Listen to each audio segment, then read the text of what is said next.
approaching the rendezvous point outside Atari space. Helm, bring us out of warp. Dropping to impulse. Ionic interference surging, Captain.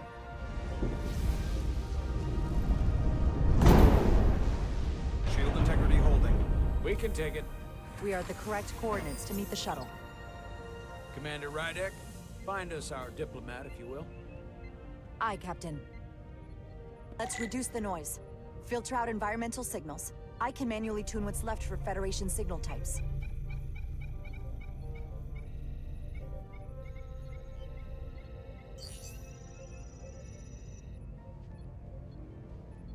I've located the shuttle. Opening comms. On screen.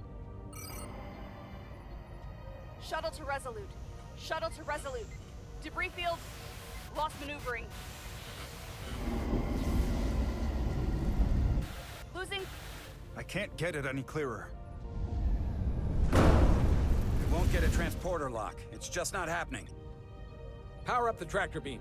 We'll pull them directly into the docking bay.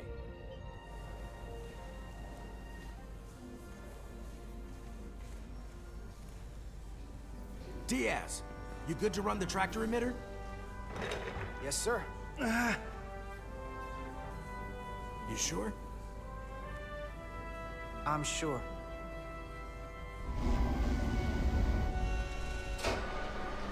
Come on, Diaz. First thing, lock onto the shuttle and stabilize the rotation.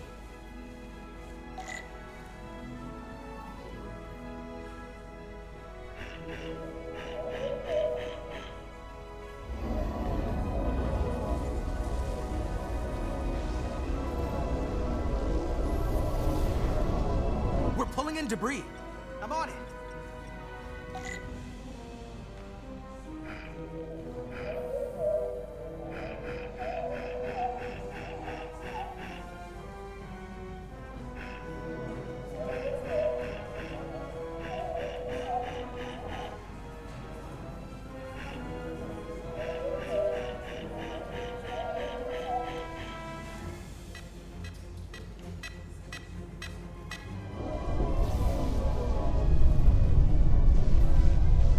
That's gonna take out the shuttle.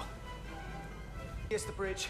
There's a large piece of debris headed for the shuttle. The tractor beam can't handle it. Can our shields take it? I believe so. Commander Rydek, plot an intercept course. On it.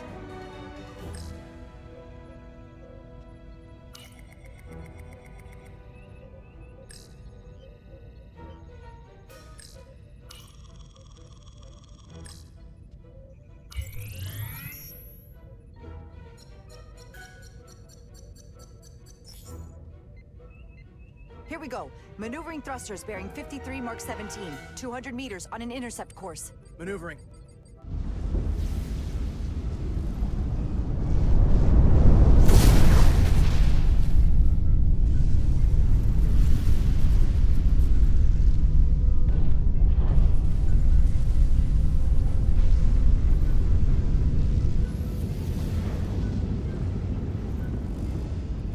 Got it.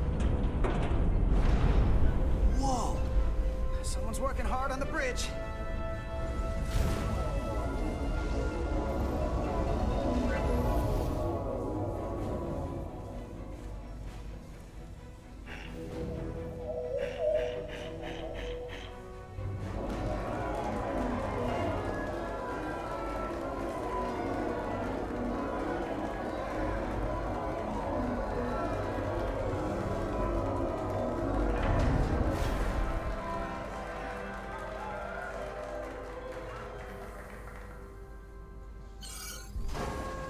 We got the shuttlecraft on board.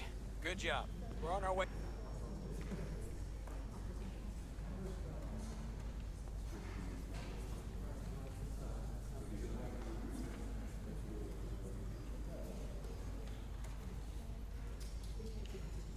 Way down to meet them.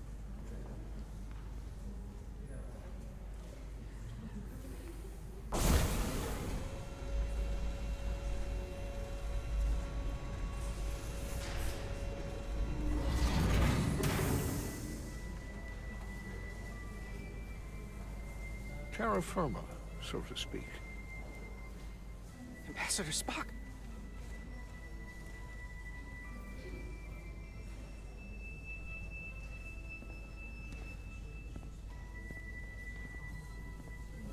The captain will be right down to meet you, sir.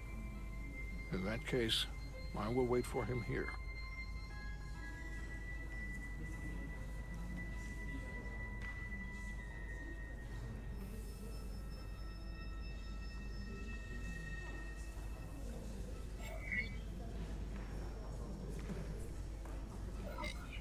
Well, let me be the first to say, welcome to the Resolute, Ambassador.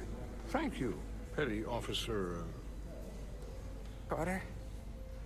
Carter Diaz. Sir. I am pleased to meet you, Petty Officer Carter Diaz. It appears I have you to thank for my safe arrival. Your assistance arrived not a moment too soon, if I may say so. Well, it wasn't all me. I got some help from upstairs. A bombastic approach to clearing debris. We thought we were prepared for our arrival in Hotari space, but it is evident my craft was not sufficiently robust for such intense ionic activity. The storm has been pretty intense. There was an element that was most unusual. Before you came to our aid, our maneuvering thrusters and impulse engines were rendered inoperable. So we attempted a short traversal at warp speed, only to find that we could not achieve warp at all, even though our diagnostics computer showed no faults or anomalies. What do you make of that?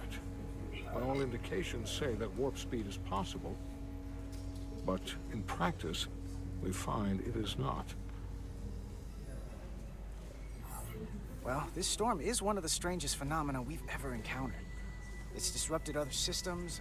Who knows what it might do to a warp drive? Yes. It would seem further investigation is called. Take readings, run some additional diagnostic checks, and we'll get to the bottom of this. Quite logical, Petty Officer Diaz. Thank you. Ambassador Spock.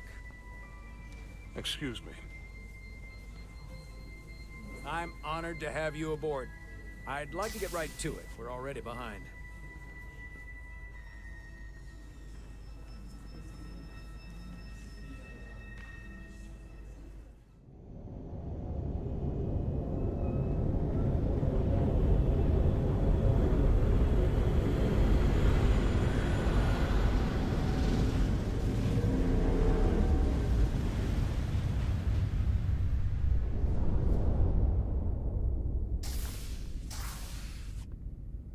Ambassador Spock, my senior staff.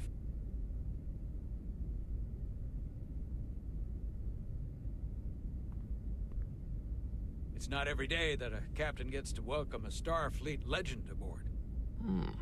You flatter me, Captain Solano. But legend implies the past tense, whereas I am very much focused on our present circumstances.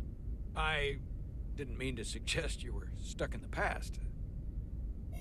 You're right, Ambassador. Not the most diplomatic choice of words. You are a legend, Ambassador. There's not an officer in Starfleet that doesn't know of your career. I would never assume that to be the case. We were hoping you could fill us in on the details. We got the basics from Starfleet. Two formerly peaceful neighbors are now on the brink of war. Indeed, and the tension between them grows fiercer by the hour.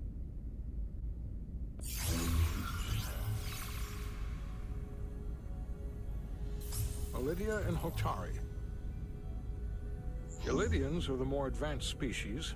They made first contact with the Hotari over a century ago. This is Tau, the Hotari moon. It is rich in dilithium, and for decades, the Hotari and the Elydians have shared a mining operation. The Elydians provide the technological resources, while the Hotari have served as the labor fort. The stability of that arrangement was the source of their peace, until recently. The Hotari have suddenly and forcefully seized control of the mining operations and expelled the Elydians from their system. That is the official story, as told by the Hotari when they requested Federation mediation. But the details remain scant. Communications between all parties have been limited by the ionic interference.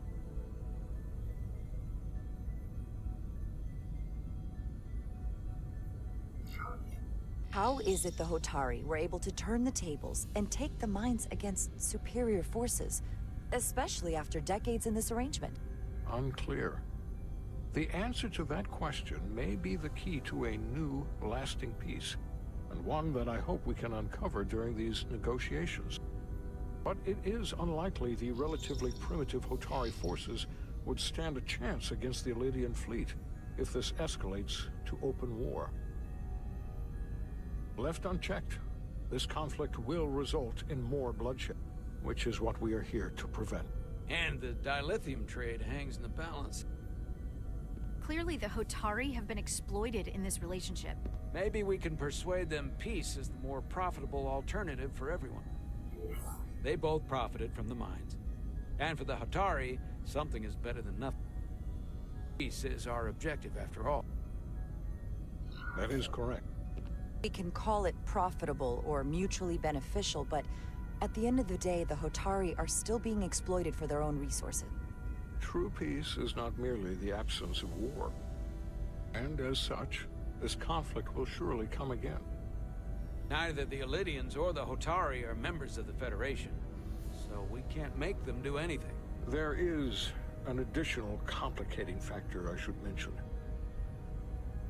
In the past, the Federation has relied on the Elydians as a source of dilithium.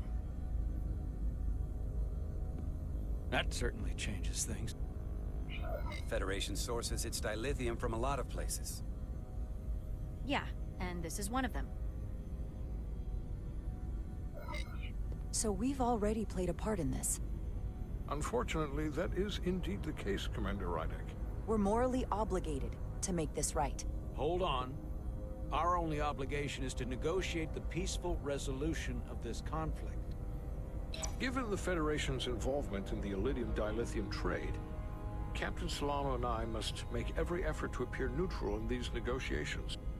What worries me is if this whole thing unravels, and we're at the mercy of the storm at less than full strength. We can't let it come to that.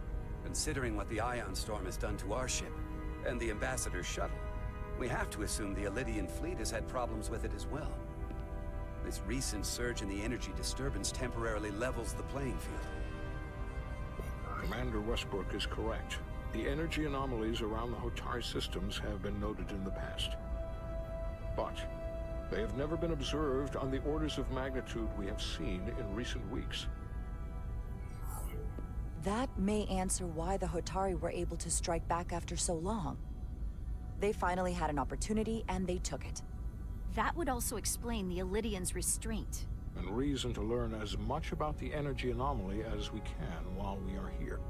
We do not want to be caught at a disadvantage of our own. So I trust we understand our circumstances. We're operating on a strict timetable here, and we're going to be leaving for the negotiations shortly. Commander Westbrook, I want you to leverage our systems to investigate the anomaly from here while we're gone. Aye, Captain.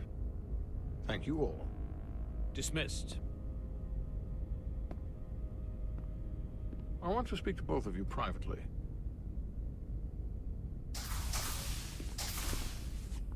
Ambassador Spock, I'd like to make a formal introduction. My first officer, Commander Jara Rydek.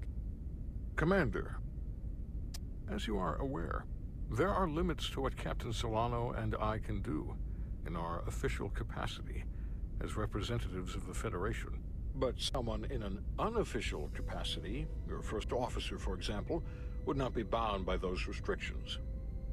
Commander Rydek could ingratiate herself to certain parties behind the scenes, where they may be more candid in revealing information that could lead to a resolution. She certainly goes her own way. Maybe that helps in this case. It would be unconventional, but I'm not opposed to it. I'm honored to be included in the negotiation process. You're not just included, you are instrumental. Well, I hope Commander Rydek will have more luck finding out what really happened than we will through official diplomatic channels. The fate of the negotiations, the interests of the Federation, and the prospect for peace may very well depend on it.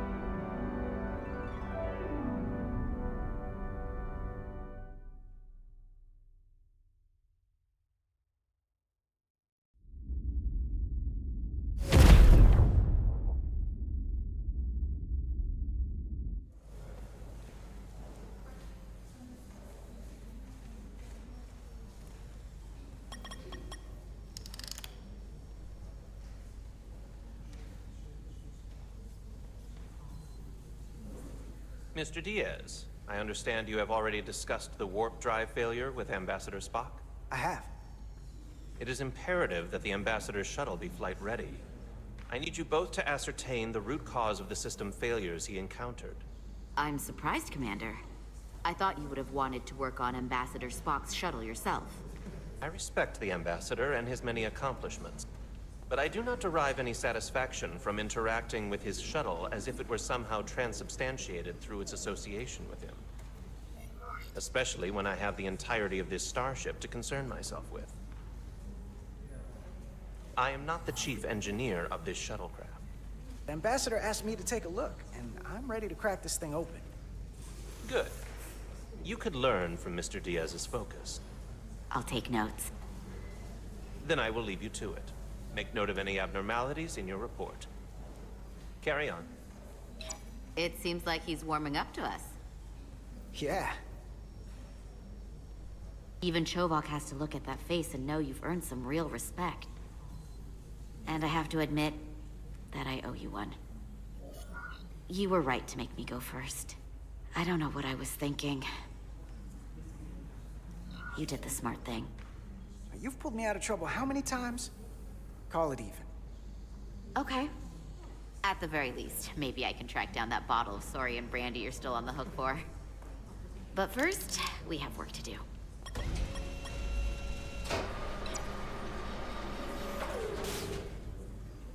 Ready to go? All set. Let's run the diagnostic.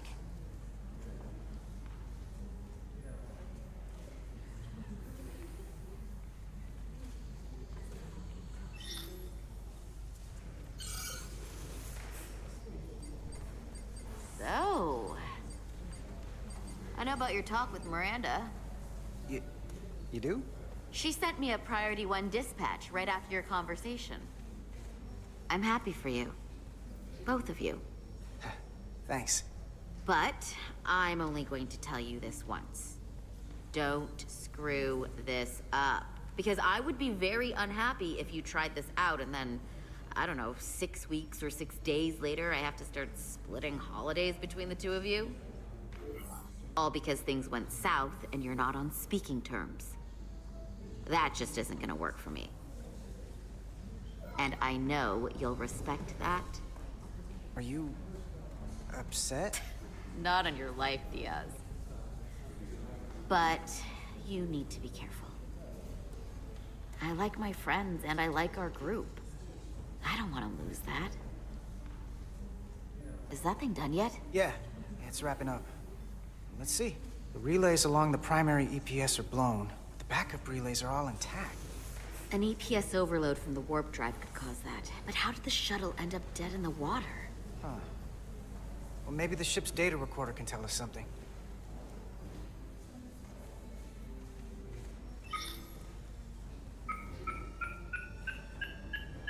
Here. They were only about 8 minutes from their plotted warp point. No faults, just those warnings. What are they?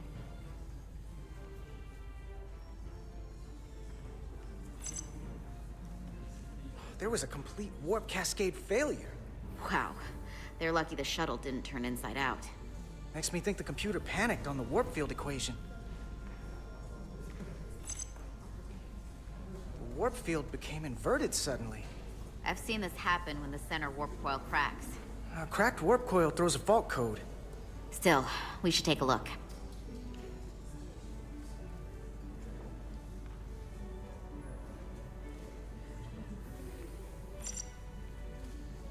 Subspace variance out of tolerance. What does that mean? It means the main navigation array lost sight of space somehow. Will the array going offline cause that? Yes, but it should have also thrown a fault code. Any one of these failures should have thrown a fault. If it was caused by a system failure. None of this caused the relays to blow. Roll forward to when that happened. Yes, ma'am.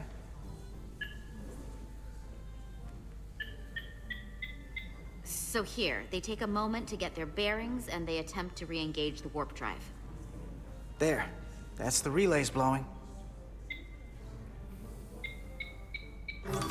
And look, there's another warp system alert. They're all the same. Subspace variance out of tolerance, or warp inversions. Finally, there's a complete warp cascade failure. Then it's one of two things. Either a warp coil is cracked, or the navigation array is offline. That makes sense. Divide and conquer. You want to check the warp coils or the navigation array? I'll check the other. Let's not overcomplicate this. One of these systems is likely broken. I'll check the navigation array.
Navigation array checks out, so it must be a coil.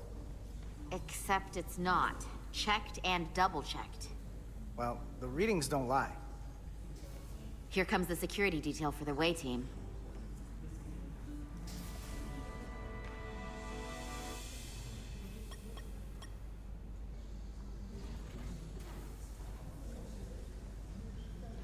Hey. I'm not here. We're escorting the negotiating team to the surface as soon as they come down from the bridge. I don't want to interrupt some important work. I was just hoping to see you before I go. The captain and the others will be here any minute now. Should be an interesting ride down to the surface.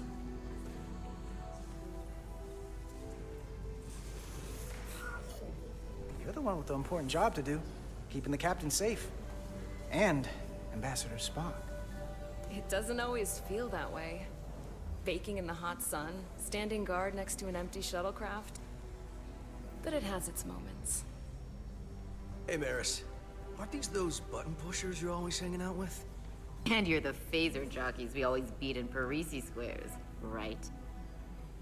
All aboard for Hotari. That another one of the captain's railroad things? Gotta be.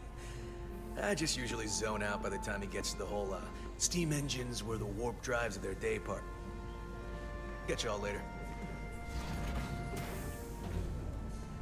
You don't want to miss your train. I do have to go.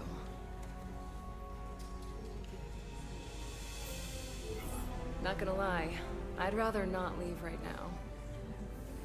More important things on my mind. Go on. Do your job.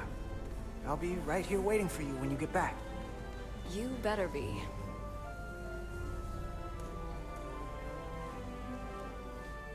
Be seeing you.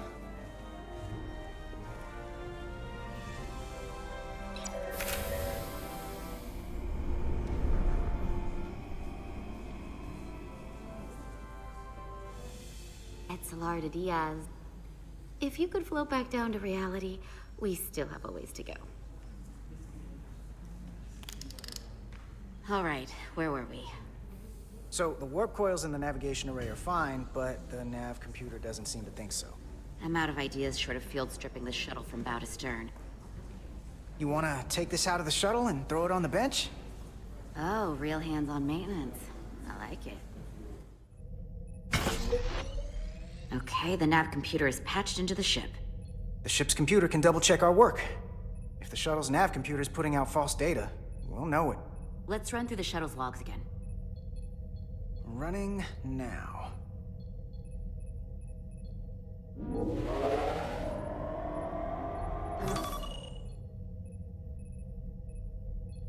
Same. Warp field inversion and a cascade failure. However, the Resolute computer doesn't show the same subspace variance. We're in the same conditions that the shuttle was in when it failed. Why wouldn't the ship's computer get a matching result?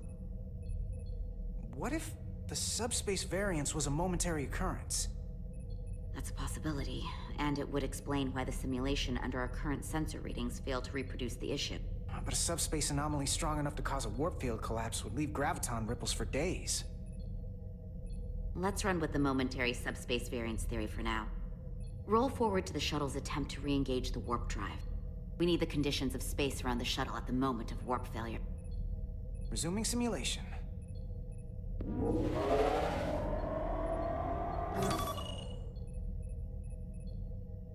Error in warp field calculation. Cochrane formula variables are out of range. That right there. Take the shuttle sensor data from that moment. Computer, why did the warp field calculation fail? Warp field pressure returned non-orthogonal. Results are undefined. That doesn't help. Wait, what if we use a different ship? Put the Resolute into the simulation instead of the shuttle. Yeah, it should warp just fine. Unless... Computer, run the simulation with the Resolute. Resolute simulated. Computer, give me manual control on the warp power. Static field intensity, warp 1.1. 1.2. 3. Warp pressure is destabilizing. Error in warp field calculation. The warp drive has experienced a system-wide cascade failure. Warp field collapsed. Subspace variance is out of tolerance. Cochrane formula results are undefined. Bingo. What-o? The same moment when the shuttle failed to warp, so did the ship. Whatever happened to the shuttle just happened to us. The Resolute will not sustain warp. We can't leave Hotari space.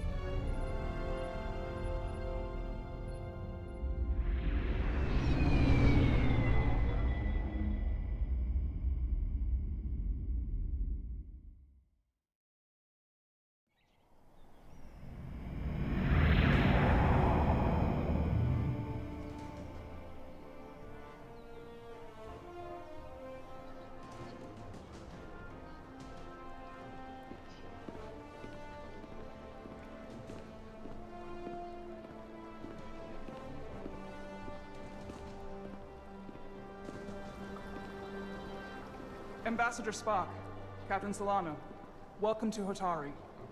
We are honored you've come. My name is Tyler Saltaris, Minister of Diplomatic Affairs. The honor is ours. And this is Commander Jara Rydick, first officer aboard the USS Resolute. You'll find she has a keen mind and unique insight into the dynamics between the Hotari and the Illydians. We are honored to be here as representatives of the Federation. I'm so glad. These must be the representatives of the mighty Federation. The reigning authority in the galaxy. Or so we've been led to believe. Whether that's true or not remains to be seen. But, either way, we're grateful you've made the time to come to our little corner of the universe. And you are? This is Galvin, and this is Citron, the heroes of the revolt in the mines.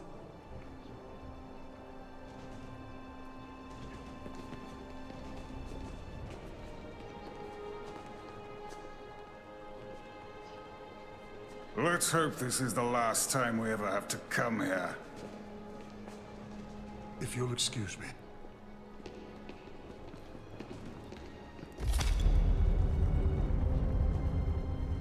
I think we're about to begin. Did you hear the arrogance from that guy?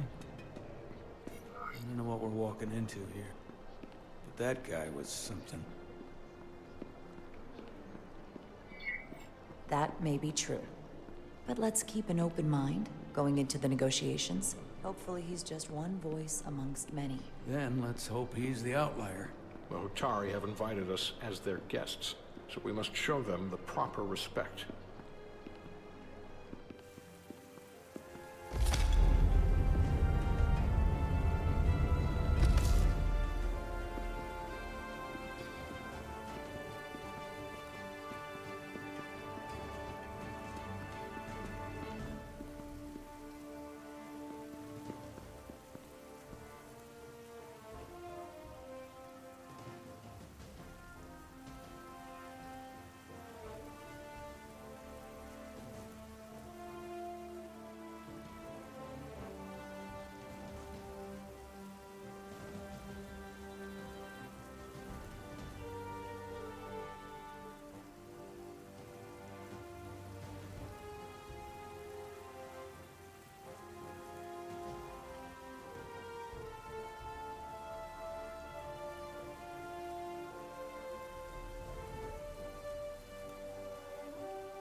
Ambassador Spock, welcome to Hotari Prime.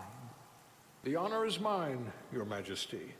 That the Federation would send one of their most respected representatives is not only an honor to the Hotari people and their queen, but a recognition of our stature and importance. Let's get on with it, shall we? With all due respect to the Federation and their ambassador. They have no authority here. We are not members of their alliance. We are not subject to their rule, nor yours. We demand the immediate return of all mining operations to Elydian control, as it has been for centuries and will be for centuries more. That has always been our understanding. That understanding has changed. Then you invite war! And if you cannot remain silent, you will be silenced. But his point is well taken. What is the Federation's interest in this matter? Perhaps you would have us trade one oppressor for another. The Federation remains neutral. Our only interest is the peaceful resolution of this conflict. We are here at your request, Your Majesty. For now. I'm trying to keep an open mind here, but it's not easy. I thought they wanted us here. Was there something you wanted to say, Captain? Oh, no. My apology. And what about Bakobliad? She's not part She of... can speak for herself, can't she? Then let her.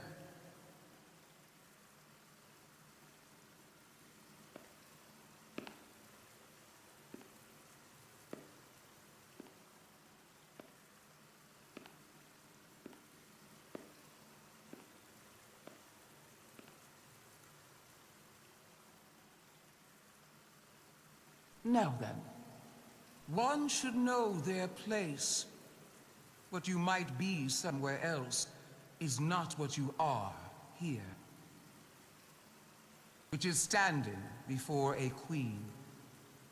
And a queen deserves respect. A bow is not too much to ask. Is Hotari Prime, heart of the Hotari system. My name is Commander Jara Rydek, Your Majesty. I prefer to be called by my name, not my species. Then I suppose that makes us even. Commander Rydek. You are Koblia. Your people suffered brutal treatment at the hands of the Cardassians. Their injustice towards the Kobliad is as unimaginable as it is unforgivable. Not unlike how we have been treated by the Alidians. As much as they'd have you believe they are the victims here, remember it was the Hotari who attacked us. Hundreds of innocent Alidians were slaughtered without mercy in those mines. The blood is on their hands, not ours. Quiet!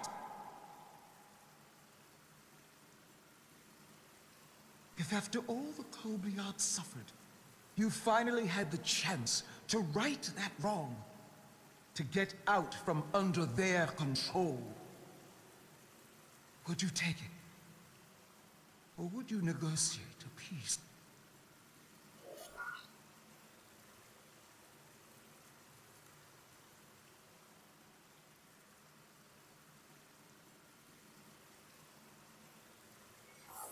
There is no remedy for what the Kobliad suffered, and I fear who we might have become in pursuit of it. There is no justice if the oppressed become the oppressed. So I would willingly accept a peaceful resolution if it were offered. That is the real opportunity. Perhaps, Commander Rydak. Perhaps. Unfortunately, that was not the case, was it? No, it was not. Peace is often elusive to those who need it most. The Federation is the most powerful, most advanced alliance in the galaxy. It's widely known we have an abundance of dilithium in our mines. And it's in your interest to secure a steady supply. Your Majesty, if I may. Ambassador Spock would have us believe you're here as a neutral party in the interest of peace. So why are you really here? I want the truth, not your Federation rhetoric.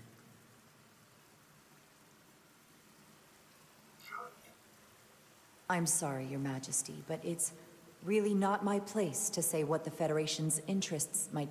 You are their representative. I am. But Ambassador Spock is better suited to address your concerns. What they haven't said, but cannot deny, is a simple truth.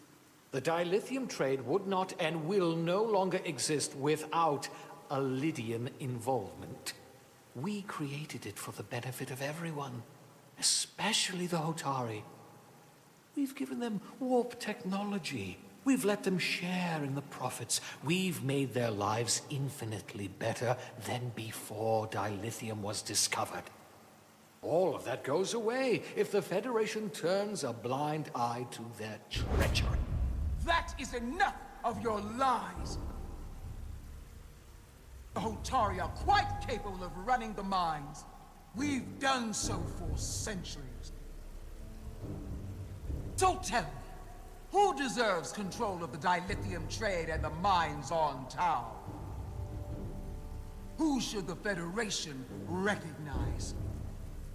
The Hotari or the Alidians? Can only be one or the other, not both. If I have to choose only one, then it would have to be the Hotari. Well said. How could the just and wise Federation make any other choice? This is an outrage. The Federation has lost all credibility. The mines are ours. Lydia will not be deterred. We will take back our mines by any means necessary. Then you will see more blood spilled. I am more than willing to address your concerns, Your Majesty. Yours as well, Representative. But I suggest we could have a more productive conversation with a smaller group. Perhaps only the most essential representatives.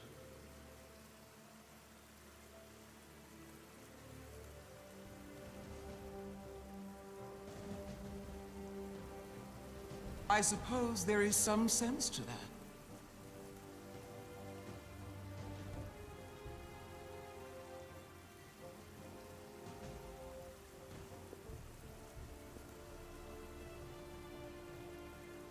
I hope we meet again, Jara Ryder.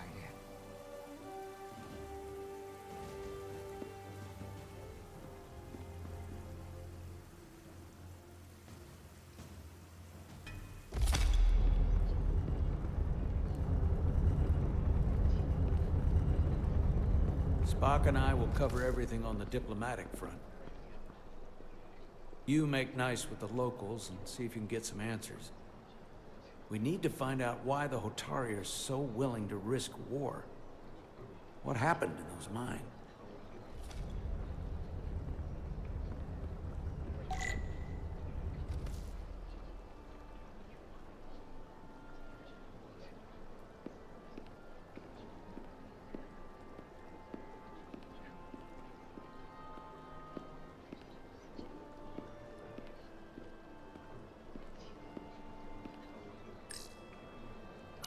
Such rough terrain.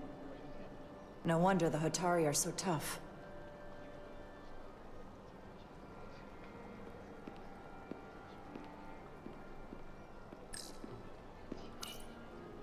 Commander, I'm glad you've chosen to side with the Hotari. I knew the Federation would see through the Elidians' baseless claim and protect the interests of my people. To be clear, I'm not on either side of this conflict. Our only interest is peace. I will keep that in mind. I assume you were there, the day the mines were seized from the Elidians. Not seized. Reclaim. And restored to their rightful owners. Yes, I was there. We had to be decisive. Before the Elidians could even realize their worst nightmares upon them. I'm curious why the Elidians haven't fought back. They have the ability to retake the mines anytime they want. Ability is one thing. Courage is another. The Elidians know any hostile action on their part will not end well. They respect one thing above all else, and that is force. The greater the force, the more certain the outcome. Any talk of making peace is just that, and worth little without the strength to secure it. Which makes me wonder about your ship, the Resolute. Undoubtedly the Federation's finest warship. Ready to contend with anything the Elidians might have in store. Or is that not true? Maybe I've misjudged it. No need to worry. Even in a worst-case scenario, the fleet is always within reach. But it would probably take them quite some time to get here. Maybe. Or we might have other ships in the sector. Of course. Sidron. A pleasure meeting you, Commander. I'm sure we'll cross paths again.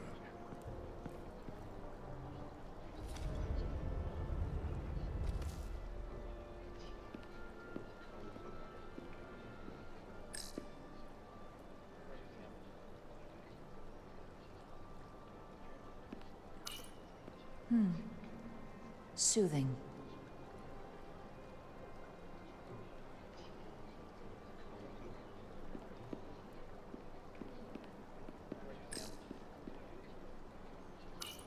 Commander Rydek, I'm encouraged to see the Federation supporting my people.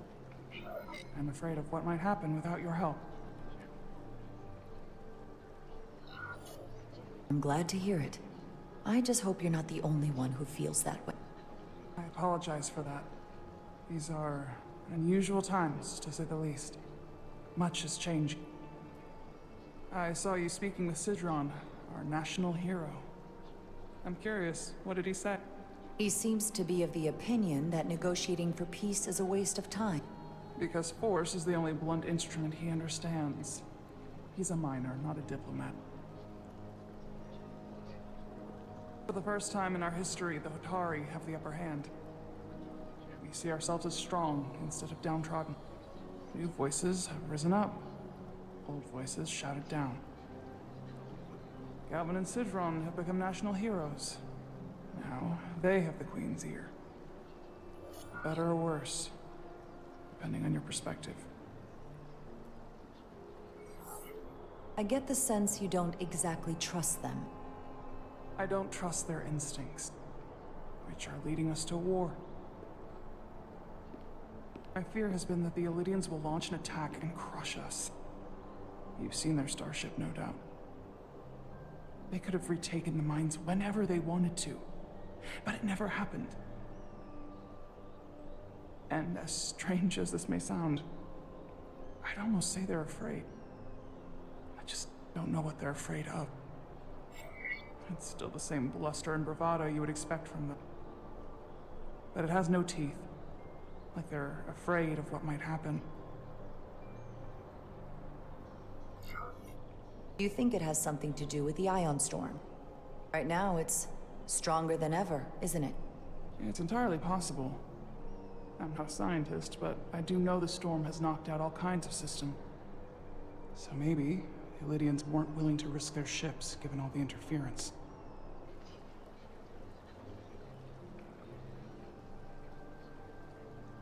Since the day of the revolt, Galvin has seized control of the mines and restricted all access. No one's allowed without his personal authorization.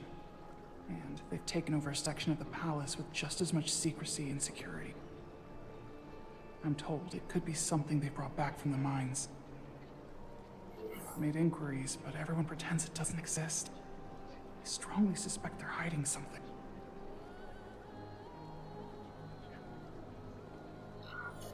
Why would they do that? I don't know. But that's what concerns me. Whatever they're hiding, it can't be good. How can we know?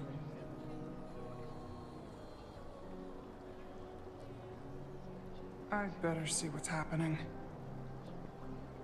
Do you think you can find out what they're hiding? I need to see proof of something before I can make my case to the Federation. I can try, but even if I found it, I might not know what to make of it. Take this. You can use it to capture whatever you find, and then send it to me.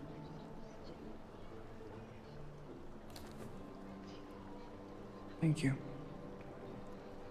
I will let you know what I find. And I look forward to our meeting again.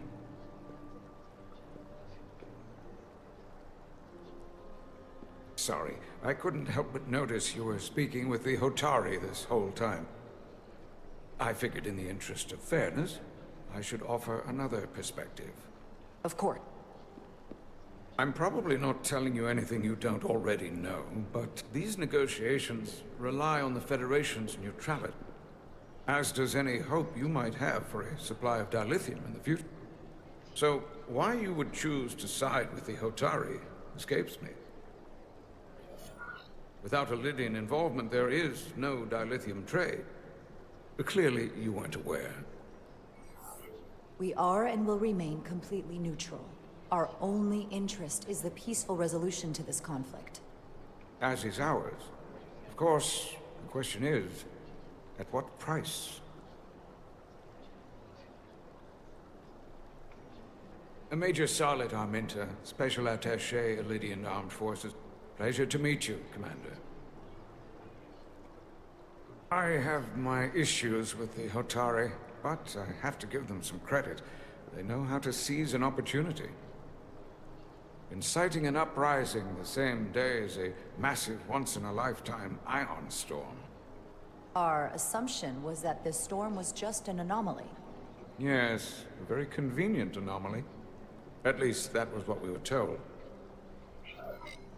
Of course, I wasn't there. But who am I to say otherwise? Something tells me there's more to the story. So what really happened? Well, the official story is that it was the storm that enabled the revolt. How else do a bunch of unarmed, unorganized miners seize control of an entire moon, much less thousands of mines? But I've talked to people who were there. They tell a different story. They say they're lucky to have escaped with their lives. That it was more than just the storm. That somehow the miners were able to harness the energy from the storm. I know it sounds crazy, I'm not even sure I believe it myself. But that's what they said. You just answered your own question. How do a group of miners do something that in theory can't be done? That's how. Harnessing the storm. But even if it's true, how does that even happen? You tell me.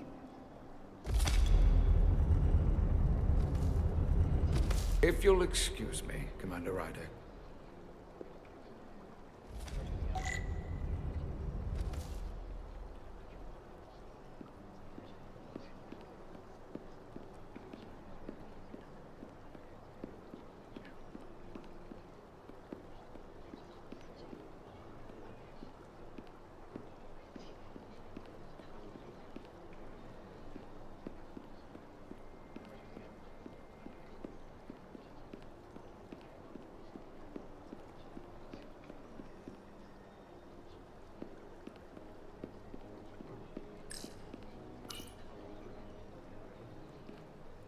They seem proud of their culture. Pride can lead to rash action.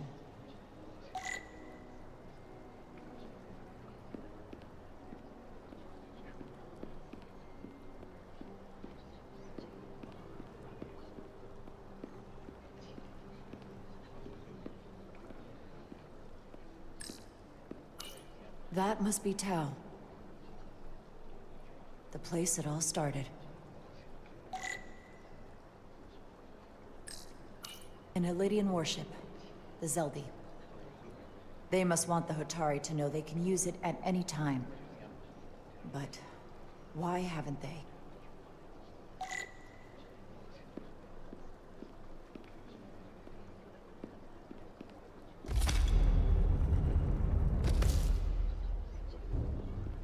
Well, that was a disaster. What happened? The Hotari refused to concede anything, so the Elydians stormed out. The Hotari did not invite us here as peacekeepers. I hope your efforts were more fruitful than ours.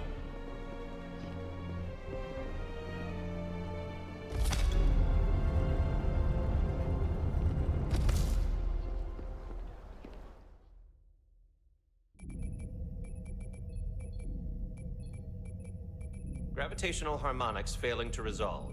Warp bubble stability degrading. Increase output to maximum. Increasing warp output to maximum. It's happening again.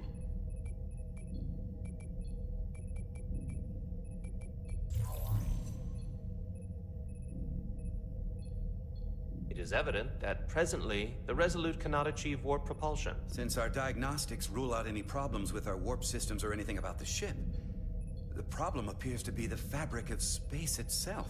Space itself? You're saying something about this region of space prevents warp travel? Prevents it, or can't sustain it. However improbable, that appears to be the case. We need to know more. The storm didn't stop us from leaving space dock and traveling here. But could it still be causing this interference with warp travel? We must follow sound investigatory principles. Do not let an assumed conclusion drive your analysis. Sometimes we need a little inspired thinking, Mr. Chovak. Captain Solano is on his way back from the negotiations, and I want to have some answers for him when he gets here. Indeed. Given the facts at hand, we may be able to deploy subspace probes around the ship to construct a clear picture of the phenomenon. Around the ship. I'll prep a shuttle.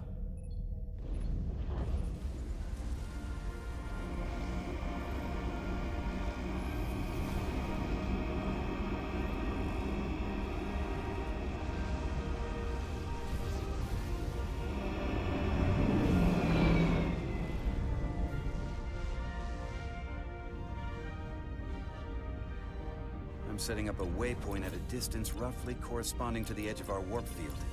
When we get there, I'll deploy the first probe.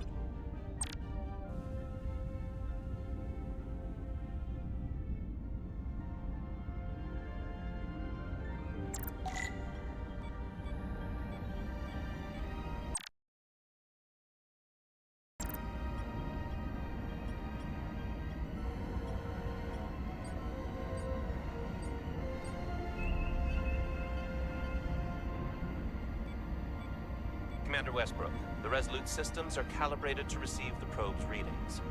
We're standing by to reproduce the warp field collapse after the first probe is deployed.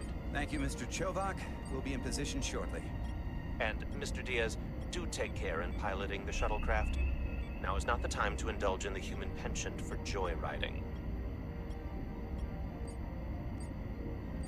Chovak probably isn't such a fun guy to work for, huh?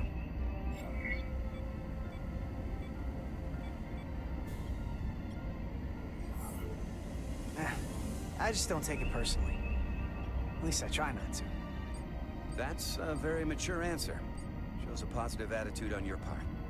Remind me of it when I start complaining to you about the ship's new first officer.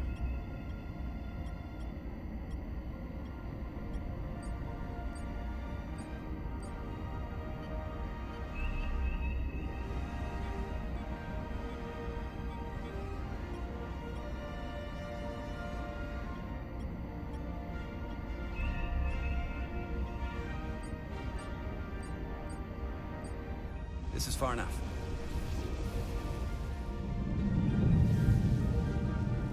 Transporting the first probe into position.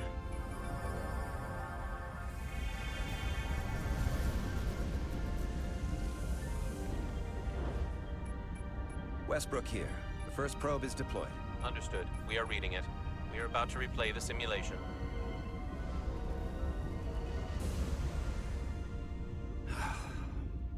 Problem?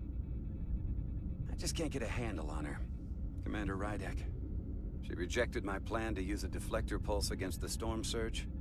But on the other, she did listen to my advice and use the whole polarity trick to get you through that excursion alive.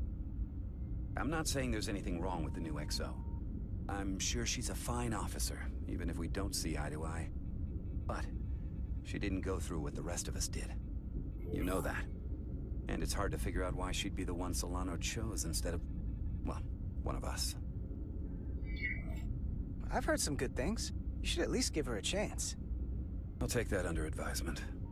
Test is running. Warp field collapse in 3, 2, 1, mark.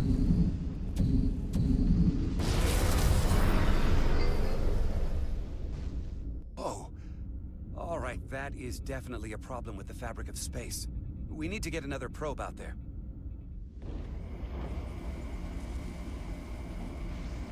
With 2 points of data, the Resolute and the probe, we've managed to get an interference pattern.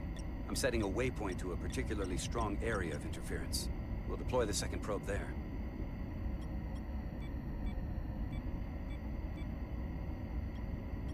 Listen, I'm gonna give you a piece of advice I wish someone had given me. Make sure you're never just one thing. And don't get so focused on what's in front of your face that you lose sight of the big picture. Before Rydek showed up, the captain pulled me into his ready room and told me he didn't think I had the people skills to be first officer.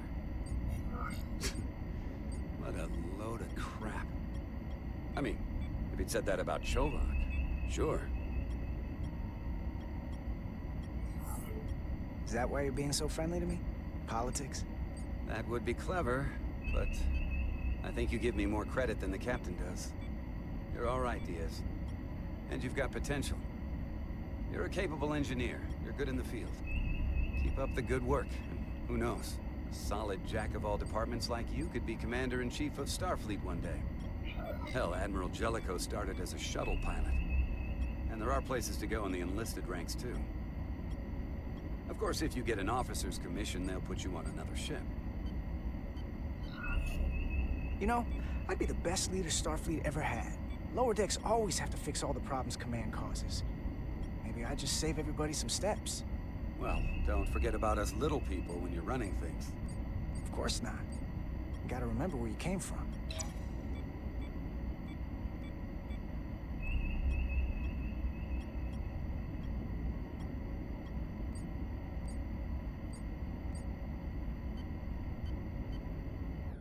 Here. This is close enough. Stop the engines. Deploying the probe. Westbrook to Commander Chovak. We're ready for another sampling of data. Very good. Running the simulation again. Warp field collapse in 3, 2, 1. Mark. There it is again. I saw it. It seems to be directional. Well, what about the scans? Anything?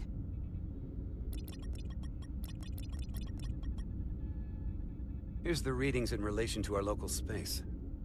We've got the Resolute, Otari Prime, and the probes. All this interference is overloading the sensor buffers. We're gonna have to triangulate the sensors manually.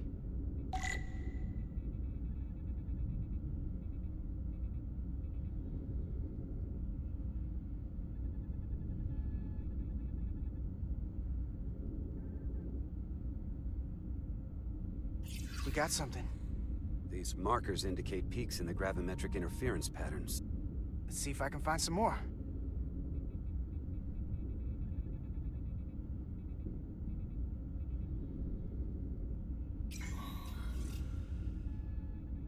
Hold up. This is coming from the moon. A beam that blocks warp travel. Aimed right at us. Someone is doing this intentionally. I don't know how they're doing it. This is like nothing I've ever seen. Why would they be doing this? We came here to help these people. And now we're getting hit by some warp-killing weapon? Now, look here. Current readings of the ion storm. These concentrations... they line up with the interference pattern. The storm and this beam, they're coming from the same place. Carter, whatever petty local conflict brought us here, it's just a small part of something much bigger.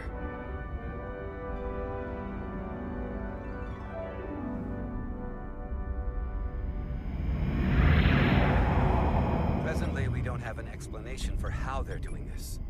But one thing is clear. This is no fluke. Thank you, Mr. Westbrook. I want a full briefing when I'm back on board. Solano out. A targeted weapon that inhibits warp travel.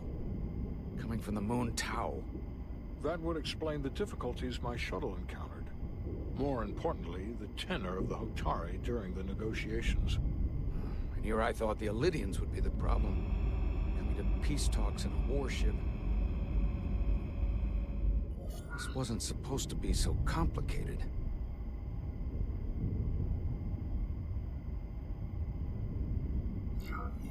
For all their posturing, every indication is that the Elydians are afraid of the Hotari. They didn't bring their warship as a threat. They brought it because they're scared. From everything we witnessed, I would say that is highly likely. What are they afraid of? Tylus, the Hotari representative, said she thought they found something in the mines. Galvin and Sidron brought it back to the palace, but they're keeping it under tight security. She's going to investigate it. I gave her my tricorder. I expect she'll contact us soon. You found an ally. Why would Tylus help us? Go behind her people's back? It's a fair question, considering. She doesn't like the way Galvin and Sidron have been manipulating the situation. And the Queen. Working with us to go around them isn't the same as betraying her people. That may be true. She's certainly more likely to help than the other Hotari we've met. That raises another question. Specifically, what do the other Hotari have to gain in bringing us here, only to make this hostile maneuver against it? There must be some motivation. Unless they changed their minds between when they asked and when we got here. Given their indifference to the negotiations, and what we now know about this warp-disrupting weapon, it's almost as if they want to start a war. And Sidron was convinced the only thing the Elydians respect is force. I would say he's right about that. But at least they know when to hold back. But that does not explain why they would turn their aggressions against us. I don't think the Elydians know what's really down on that moon either. Major Arminta said the revolt defied explanation. That the Hotari miners somehow harness the energy of the storm. Harness the energy of the storm? Doing that is beyond even our capability. So is a weapon that disrupts warp travel. There have been civilizations and entities, both past and present, far more technologically advanced than the Federation. The Illidians and Hotari don't fall into that category. But that is all the more reason to investigate further. Commander Rydek, sorry to interrupt. We've received an urgent call from Hotari. The Queen's advisor, Tylus, has asked to speak with you. Put her through.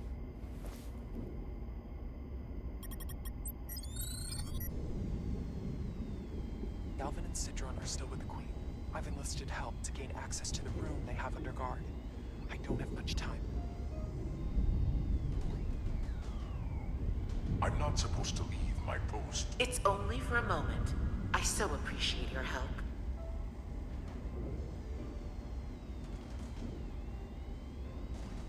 I found something. I'm sending you a scan.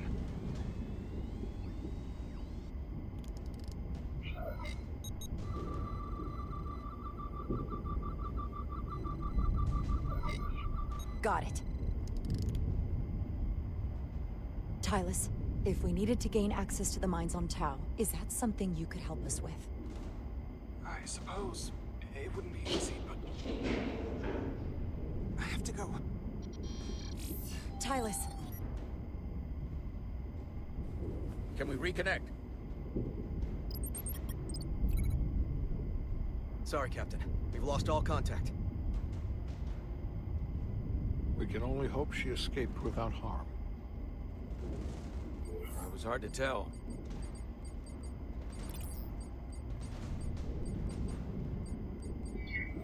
Tylus wouldn't have offered to help if she didn't know what she was doing.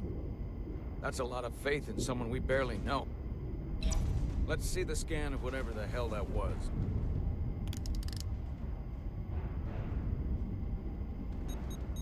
Tylus suspects this came from the mines on Tau. It appears to be of ancient origin, but the markings are unfamiliar. We can run a full analysis when we get back to the Resolute. But if this came from the mines, then it might be the key to how they got the upper hand against the Illidians. Then we have to go into the mines. The Federation would not allow that. We were, after all, sent here to be a neutral party in a peace negotiation. However, we could demonstrate that the Hotari have acted in bad faith, which would enable us to investigate the mines on Tau with full justification. But of course, we would need conclusive proof before taking action.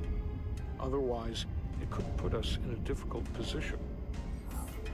Whatever this artifact is may be proof enough. At least to satisfy the Federation. Especially if we can show the Hotari are controlling the warp disruption. And targeting the Resolute. We may have a better understanding once we analyze the device. But a mission to the mines, covert or otherwise, is not out of the question. And I will handle the Federation.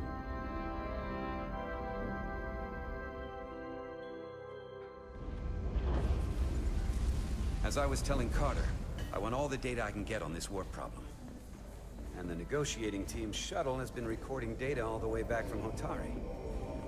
Even better than our probes. So pull the sensor and engine ISOs from the Melville when it sets down. Will do. I'll join you and Chovak down in engineering to run another analysis after the briefing.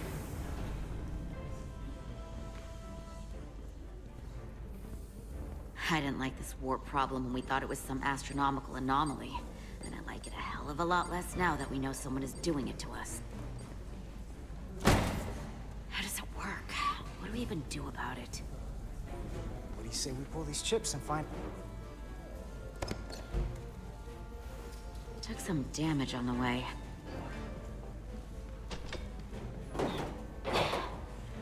That ionic interference scored the hull plating. Might be some micro welds. Let's try pulling together. All right.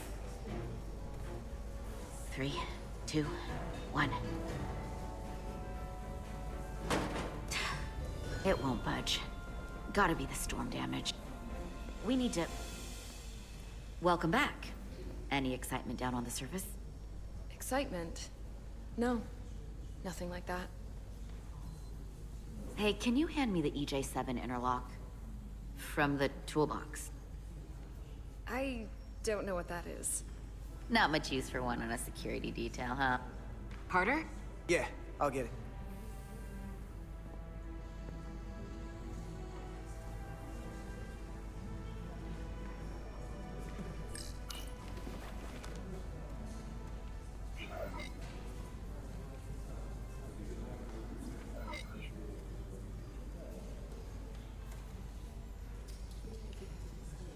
Okay, I'll apply pressure while you decouple the panel.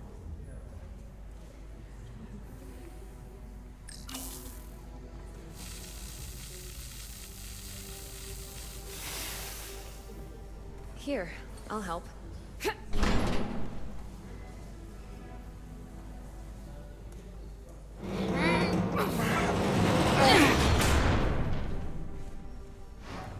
We've got this. Open up and say ah. Thanks for the hand. We have to get these isolinear chips down to engineering. No problem. You really know everything about these ships, don't you?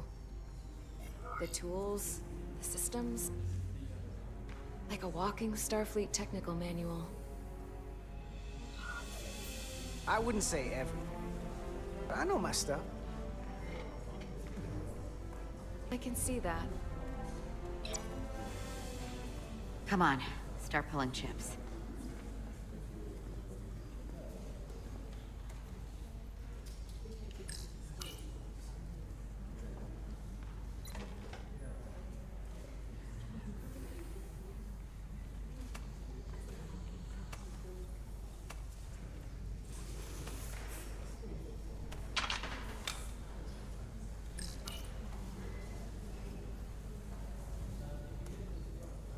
What's this? Some kind of crystal formation?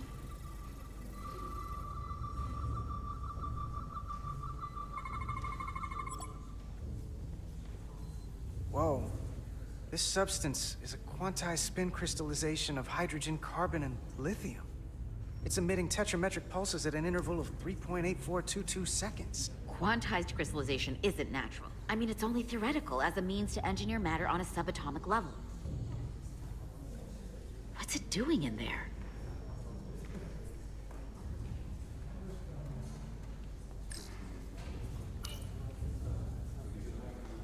Wait. Regulation 364, subsection 9. What? Regulation 364, subsection 9 orders that in the case of an unknown foreign substance infiltrating a sealed system, it will be placed in secure confinement before further examination. Retrieve a containment module. Don't you think we're more equipped to deal with whatever this is? No. Before anything else, this is a security issue. You don't even know what this is. Which is why we need to study it. Once it's contained. This is another piece of the puzzle we're trying to put together. We should be investigating it. And you can. In the containment lab. But protocol is protocol. I can't make an exception just for you. I'm still going to report these crystals to Commander Westbrook when we send the shuttle data. And I will inform my superiors. I'm taking this just as seriously as you are. But I overheard talk about the warp disruption on the shuttle. Now these crystals? Maybe this situation is more than we can handle with just a science vessel. We could trigger a distress call, get Starfleet to send more ships. Or I could send a message to my old CO on the Adirondack. Get some combat-tested vessels. We shouldn't do this alone. Miranda, you gotta be more careful. If someone hears that, they could think you're talking mutiny. I'm just trying to figure out how we can help. Okay, stand back.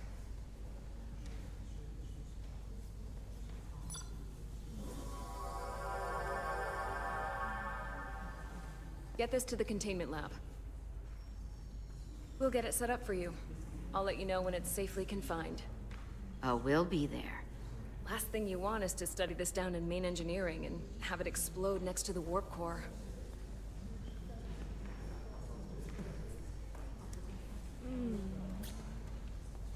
Almost forgot. Can't have that. For a second, I thought she'd gone cold on you. Like she might have changed her mind. But I guess this whole situation has her spooked. Maybe she knows more than us? Or it's because this is all happening so fast? But she usually doesn't scare easy. You can't tell me you're not a little spooked, too. We all should be. Believe me, I'm taking it seriously. But Miranda talking about sending a distress call on her own? That's going too far. She was probably just thinking out loud. I'm sure she'll come to her senses. This mission has enough complications stacking up. Now, we'll get through it. You, me, and Miranda, too. Commander Rydek was able to work behind the scenes during the negotiations and made contact with a representative from the Hotari delegation named Tylus. She mentioned an unusual artifact of unknown origin being held under tight security within the Hotari Palace, which she believes came from the mines on Tau.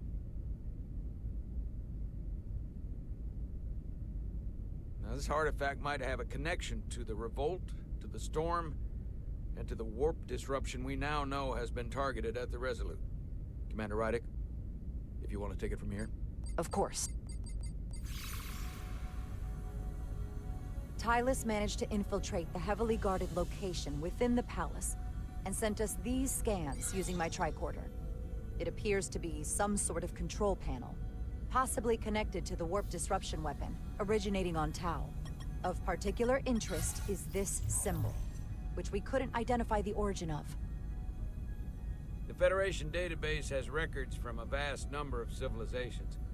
If anyone from Starfleet has come across this before, the system should recognize it. Cross-referencing with Federation record. Displaying symbols from Federation database with a 90% probability of match or higher. Select a symbol to further analyze.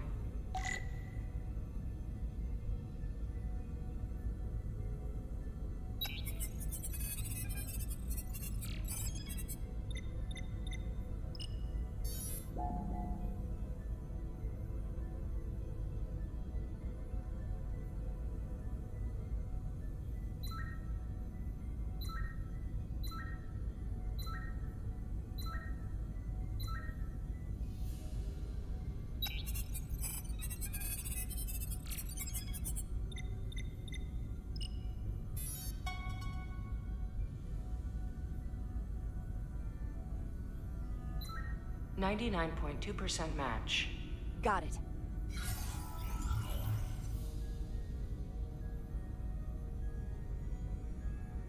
So, what are we looking at? The design and composition indicate this is a glyph associated with the ancient Khan Empire. Their civilization collapsed over 600,000 years ago, but once spanned millions of systems with a population numbering in the trillions. Fascinating. The Takan were once the most advanced, most powerful civilization in the galaxy. Is it possible the Hotari found Takan technology? I wonder if they even know what they have. Our knowledge of the Takan is limited. I have only encountered passing references to them.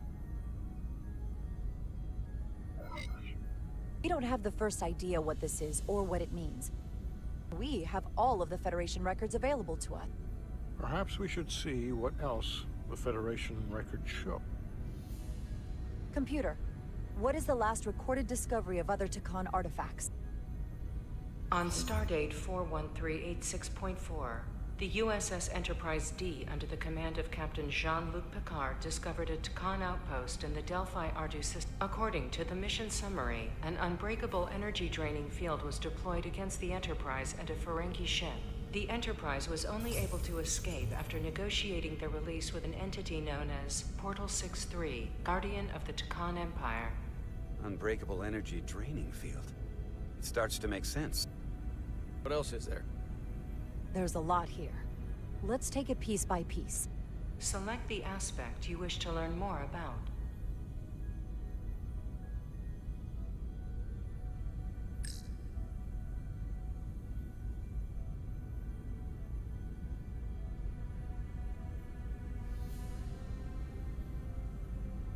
The the technology to capture and hold the Federation flagship would have to be unbelievably powerful.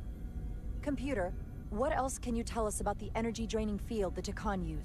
The Enterprise D was unable to break free on its own. The precise nature of the technology was never fully understood. Only that the crystalline technology used was beyond the comprehension of then-current Starfleet science. The engineering team found a quantized spin crystal formation in the shuttle you took to Hotari. They registered tetrametric radiation coming from. We have Takan technology on board right now? We might. I'll run a full analysis in the containment lab.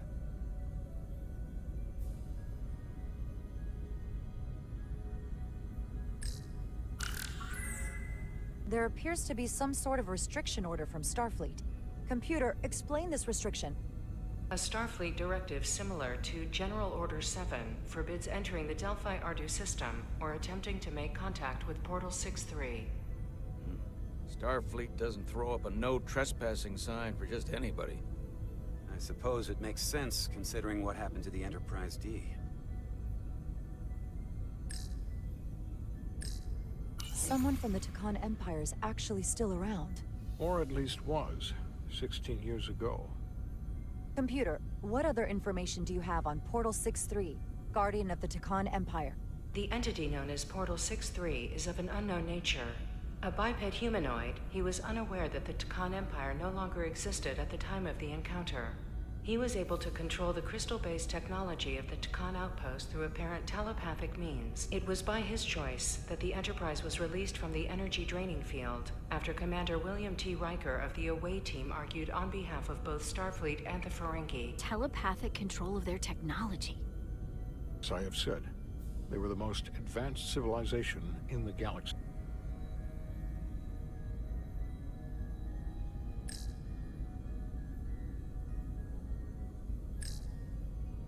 What sort of planet is Delphi Ardu 4? Delphi Ardu 4 is an M-class planet, a barren rocky world with little to no vegetation and frequent ion storms. The giant crystals that grow there absorb energy, but it is not understood how they do so. The entire Delphi Ardu system, consisting of 11 planets, was considered completely uninhabited until the encounter with Portal 6-3. Frequent ion storms. That can't just be a coincidence. The Elydians should have crushed the revolt. But if the Hotari have Takan technology and can control it, I see why they're willing to negotiate peace. For all we know, this could be just the beginning. And we're up against something greater than we can imagine. There's only one way to find out. We need to see what's down there for ourselves. I might be able to help with that. We've been able to triangulate the source of the ionic interference and warp disruption to a specific mine on Tau. Engineering used the latest data from your shuttle to pinpoint its origin. There. So we know where to look. Commander Rydek's right. We need to know what's down there, what the Hotari are hiding, to better understand what we're up against, and to neutralize it if we can. Captain, embarking on a mission to the Hotari moon would not be viewed favorably by either side. However, given the circumstances, we are entirely within our rights to defend ourselves. I just want to make sure this doesn't blow up in our faces. Which is why I'm thinking of sending Commander Rydek on a covert mission to Tau. Assuming you're up to the task. It would require absolute secrecy. And obviously, it's not without risk. I'm ready for action, Captain. Just say the word and I'll be there. I'll admit, I wish I could go myself. I'm hoping Tylus can accompany you. The priority is to avoid detection. It's a calculated risk. The last thing we need is to get caught and then blamed for violating our neutrality and aggravating an already tense situation.